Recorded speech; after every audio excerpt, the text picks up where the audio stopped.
ஒரு ரசிகன்.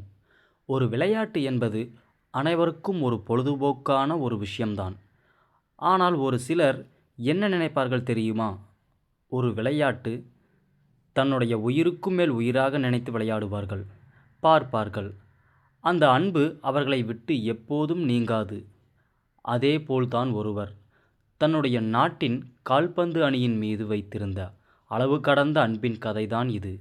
இந்த கதை அவருடைய பயணங்கள் அனைத்தும் சிறப்பாக இருக்கும். இறுதியில் அவருடைய பயணம் எப்படி முடிவடைகிறது என்பது ஒரு சுவாரஸ்யமான ஒன்று. நாம் இப்போது கதைக்குள் செல்ல வேண்டிய நேரம் வந்துவிட்டது. தன்னுடைய இளமை வயதில் பெர்னாண்டஸ் என்ற ஒரு இளைஞர் வாழ்ந்து வருகிறார். அவருக்கு கால்பந்து மிகவும் பிடிக்கும். தன்னுடைய அணியான பிரேசில் ஒவ்வொரு கால்பந்து போட்டியையும் சிறு வயதிலிருந்தே ரசித்து காதலித்து அந்த அணியின் மீது அதிகளவு அன்பு வைத்திருந்தார். அவ்வப்போது பிரேசில் அணி கால்பந்து விளையாடும் பொழுது ஆடுகளத்திற்கு சென்று அந்த போட்டிகளை ஒன்று விடாமல் பார்ப்பார். அதன் விளைவாக ஒரு நாள் தன்னுடைய வாழ்க்கையில் முக்கியமான ஒரு கடினமான ஒரு விஷயத்தை செய்ய துணிந்தார்.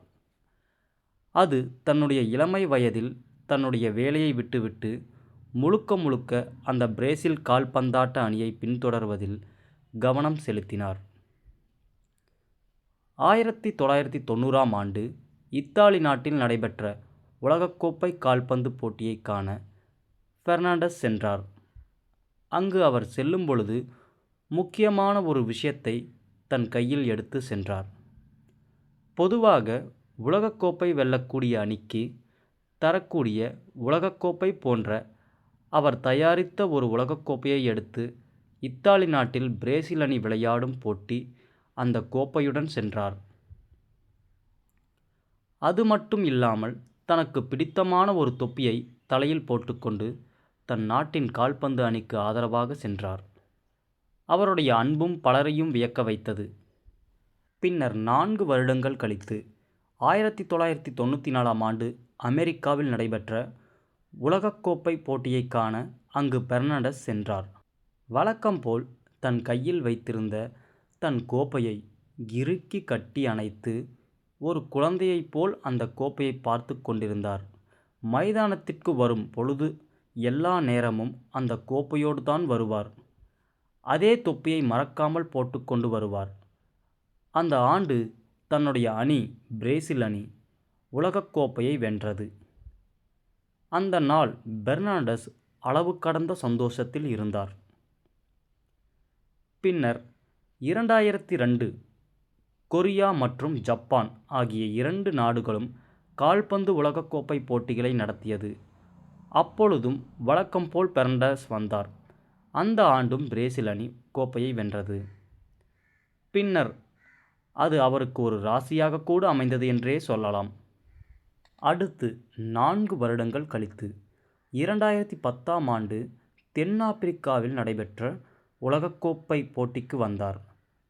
ஆண்டுகள் போக போக பெர்னாண்டஸுக்கு வயதும் அதிகமாகிவிட்டது. ஒரு நாள் பெர்னாண்டஸுக்கு ஒரு நல்ல செய்தியாக ஒன்று கிடைத்தது. என்னவென்று கேட்டால் 2014ஆம் ஆண்டு உலகக்கோப்பை போட்டிகளை தன்னுடைய நாடான பிரேசில் நாடே அந்த உலகக்கோப்பை போட்டிகளை நடத்துவதாக தெரிய வந்தது. பின்னர் 2014ஆம் ஆண்டு நடைபெற்ற அனைத்து பிரேசில் அணி விளையாடிய போட்டிகளை கண்டு களித்தார். அப்போது ஒவ்வொரு முறையும் தன் கையால் செய்த உலகக்கோப்பையை கட்டி அணைத்தபடியே பிரேசில் அணி விளையாடும் போட்டிகளை கண்டு களித்தார். மிகுந்த ஆர்வத்துடனும் வயது முதிர்ந்தால் கூட தன் அணி மீதான அன்பு சற்று கூட குறையாமல் தன் கோப்பையை பாசமாக தன் கையால் கட்டி அணைத்தபடியே வைத்து கொண்டே போட்டிகளை பார்த்து கொண்டிருந்த பெர்னாண்டஸுக்கு ஒரு நாள் அதிர்ச்சி கிடைத்தது. 2014ஆம் ஆண்டு நடைபெற்ற கால்பந்து போட்டியில் பிரேசில் அரையிறுதிக்கு சென்றது. அரையிறுதியில் பிரேசில் மற்றும் ஜெர்மனி அணிகள் போட்டியை விளையாடியது. போட்டியின் திருப்பு முனையாக 7-1 என்ற கோல் கணக்கில் ஜெர்மனி அணியிடம் பிரேசில் தோல்வியடைந்தது. அங்கு போட்டியை பார்த்து கொண்டிருந்த பெர்னாண்டஸ் மிகவும் மன உளைச்சல் ஆனார். மைதானத்திலேயே கண்ணீர் விட்டார். தன்னுடைய சிறு வயது முதல் பிரேசில் அணி விளையாடிய ஒவ்வொரு போட்டிகளையும் கண்டுகளித்த பெர்னாண்டஸ் தன் பாசமாக வைத்திருந்த அந்த கோப்பையை ஜெர்மனி அணி ரசிகரிடம் கொடுத்தார். தன்னுடைய தொப்பியையும் தன் கையில் அணிந்திருந்த பேண்டையும் ஜெர்மனி ரசிகருக்கு கொடுத்து, உங்கள் அணி இறுதிப் போட்டி வரை சென்று உலகக்கோப்பையை வெல்ல வேண்டும் என்று அவரிடம் சொன்னார். நீங்கள் இந்த கோப்பையை உலகக்கோப்பை இறுதிப் போட்டிக்கு எடுத்து செல்ல வேண்டும் என்று சொன்னார்.